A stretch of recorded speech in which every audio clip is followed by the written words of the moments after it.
जी हां दोस्तों, मोदी को पछाड़कर राहुल निकल गए आगे, देखते रह गए शाह। देश में नई दशा और दिशा किस तौर पर आ रही। स्वागत है आप सभी का। आप देख रहे हैं द राजनीति का विशेष सेगमेंट खबर और विश्लेषण। मैं हूं जब्बार खान। दोस्तों, आखिर अचानक ऐसा क्या हुआ कि राहुल गांधी की कई वर्षों की मेहनत अब रंग लानी शुरू कर गई और राहुल ने मोदी को पछाड़ दिया। दोस्तों, आज की राजनीति में एक नया मुहावरा स्थापित हो रहा है कि राहुल गांधी का समय आ गया।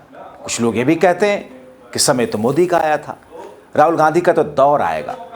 बढ़ती लोकप्रियता के कारण गोदी मीडिया में भी राहुल को दिखाने और उन पर बात करने के लिए चलन बढ़ा है।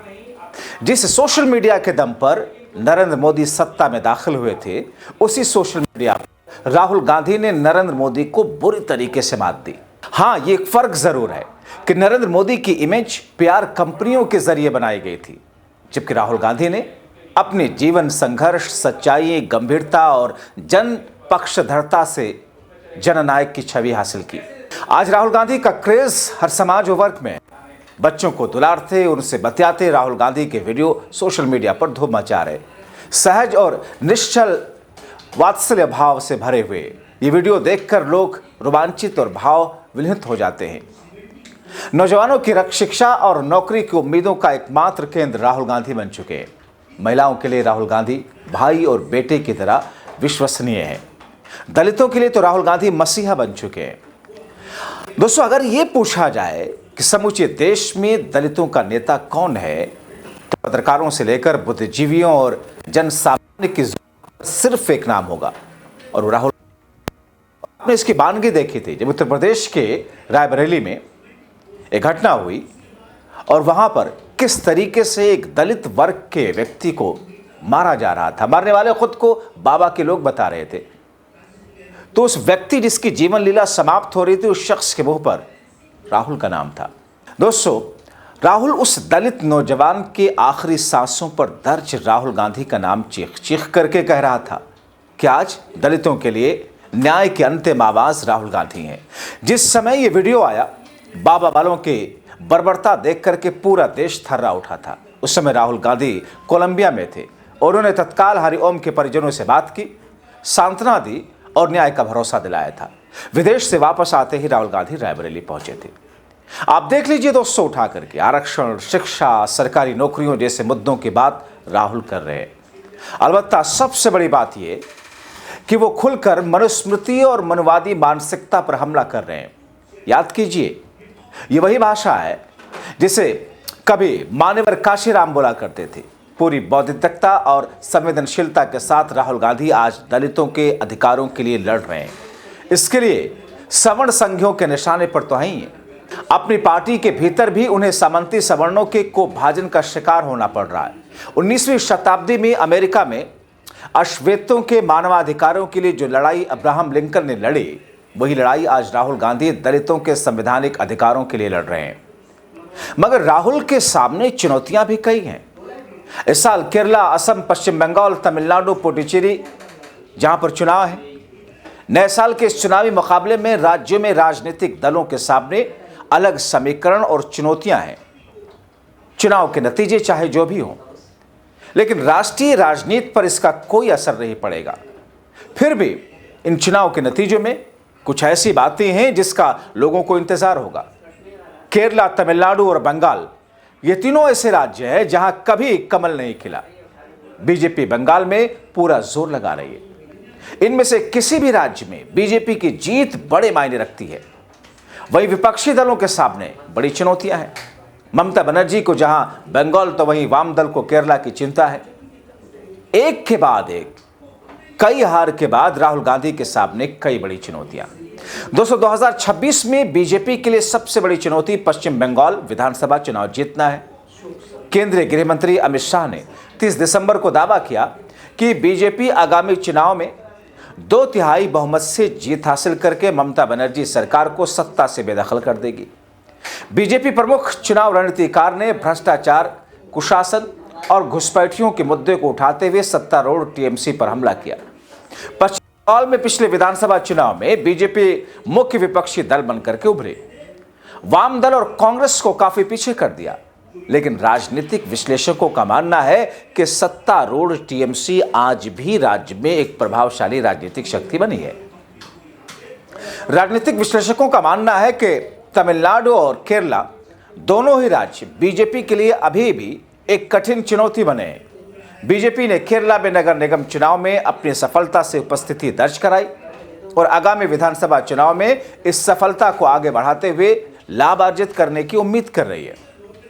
वो तमिलनाडु में भी एक उपयुक्त सहयोगी की तलाश में है ताकि इस राज्य में अपनी पाठ बना सके, जहां वर्तमान में डीएमके का शासन है। असम के चुनाव पूर्वोत्तर में बीजेपी की स्थिति की परीक्षा लेंगे, क्योंकि कांग्रेस और क्षेत्रीय दलों से चुनौतियां मिल रही हैं। दोस्तों, मगर राहुल के पिछड़ी दलितों से जुड़ाव भी देश की राजनीति में राहुल को स्टैब्लिश करता हुआ दिख रहा है। कई बुद्धिजीवी कहते हैं कि राहुल गांधी आज की राजनीति के दलित हैं। सदियों से दलित समाज ब्राह्मणवादियों के बहिष्कार और प्रताड़ना का शिकार रहा है। अपमान, घृणा, तिरस्कार ने उसके आत्मबल को छलनी किया है। वो वंचना के बेड़ियों में कैद हो गया। नरेंद्र मोदी और योगी आदित्यनाथ की सरकारें आरएसएस के स्वयंसेवकों, हिंदुत्ववादी गिरोहों और बीजेपी आईटी सेल के 2% ट्विटर एजेंटों द्वारा राहुल गांधी का अपमान, तिरस्कार और चरित्र हनन किया गया। उनका मजाक बनाया गया और गालियां दी गई। यहां तक कि उनकी मां सोनिया गांधी और बहन प्रियंका के लिए भी अपमानित शब्दों का प्रयोग किया गया। यह राहुल गांधी को कमजोर करने की साजिश थी, लेकिन राहुल गांधी कभी टूटे नहीं। तो एक ऐसी स्थिति दोस्तों, जहां पर 2026 में कई राज्यों में चुनाव होने जा रहे हैं। जाहिर तौर पर कांग्रेस भले ही चुनावी नजरिए से इन चुनाव में बहुत बेहतर ना कर सके, लेकिन दूसरी तरफ धीरे धीरे राहुल गांधी की जो छवि 2014 के बाद से लेकर, खास तौर पर क्योंकि 2004 से लेकर के 2014 के बीच में राहुल गांधी की जो छवि थी उन्हें प्रोजेक्ट किया जा रहा था, लेकिन 2014 से 2025 के बीच में राहुल गांधी ने अपने दम पर अपनी छवि गढ़ी है और बनाई है। राहुल गांधी का हर वर्ग के लोगों के साथ में मिलना जुलना, सभी विभाग के लोगों के साथ में, चाहे वो मेहनत मजदूरी करने वाले लोग हों, कारीगर हों, कुली हों, किसान हों, शिक्षक हों, बिजनेसमैन हों या नौकरी पेशा, ये सब के सब जिस तरीके से, जिस अंदाज में राहुल गांधी के साथ जुड़ते हुए दिखे हैं, वो अपने आप में यह दर्शाता है कि बीते कुछ दशकों में राहुल जैसा कोई दूसरा नेता खुद को गढ़ नहीं सका। अब आप ये पूछेंगे कि अगर ऐसा है तो फिर कांग्रेस को जीत क्यों नहीं मिली? दोस्तों, ये अलग बात है, कांग्रेस पार्टी को बड़े स्तर पर वोट ना मिले हुए, जीत ना मिली हुई हो, लेकिन 2024 का लोकसभा चुनाव पूर्ण रूप से राहुल गांधी के तरीके से लड़ा गया।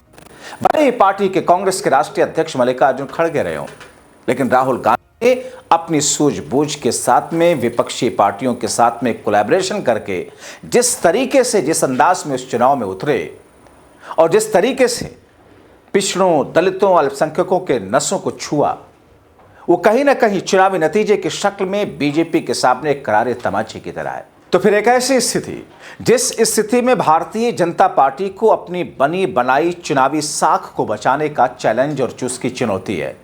यानी बीजेपी को यह लगता है कि अभी तक उसने जो उपलब्धि हासिल की है चुनावी जीत में, उसे मेंटेन करना उसके सामने सबसे बड़ी चुनौती है।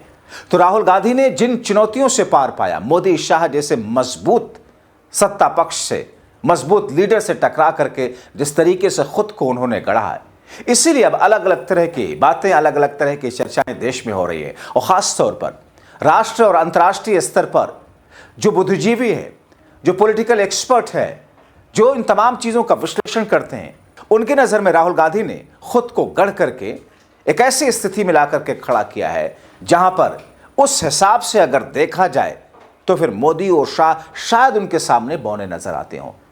मगर चूंकि मोदी और शाह दोनों की छवि शुरुआत से ऐसी रही है कि उन्होंने कभी हार का स्वाद चखा ही नहीं है, कभी विपक्ष में रहे ही नहीं है, सत्ता सरकार हमेशा उनके साथ में रही है। इसलिए जब कामयाबी लगातार मिलती है, सत्ता और शासन पास में हाथ में होता है, तो फिर उनके व्यक्तित्व के कमजोर होने या मजबूत होने के जो पैमाने हैं वो खुलकर सामने आ नहीं पाते। लेकिन राहुल ने लगातार हार झेलते हुए खुद को जिस तरीके से गढ़ा है, इसीलिए लोग कह रहे हैं कि मोदी को राहुल ने पछाड़ दिया। आप क्या सोचते हैं? अपने राय कमेंट बॉक्स में जरूर लिखें।